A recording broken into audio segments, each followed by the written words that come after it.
Еден час по полноќ во центарот на Тетово целосно изгореа две возила во сопственост на Евана и двете возила биле со скопски регистарски таблички. Полицијата приведе 43 годишен тетовчанец кој е осомничен дека ги подметнал пожарите. Тој бил приведен во близина на едно од двете места каде бил предизвикан пожарот. Во полицискиот извештај стои дека со запалива течност ги полил возилата и ги запалил. Од пожарот било зафатено и патничко возило со тетовски регистарски ознаки. 43 годишниот тетовчанец Кренар Османи заработи кривична пријава за опожарените возила, а во изјава за ТВ21 вели дека тоа е бидејќи во пресрет на протестите поради покачувањето на струјата напишал статус "Сакате игра и ние ќе ја играме играта". Енергетската компанија го осуди инцидентот и најави поголема заштита за вработените и за имотот.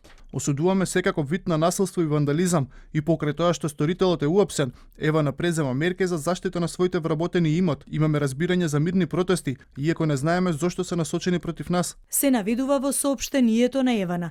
Полицијата работи на расчистување на случајот со опожарените возила.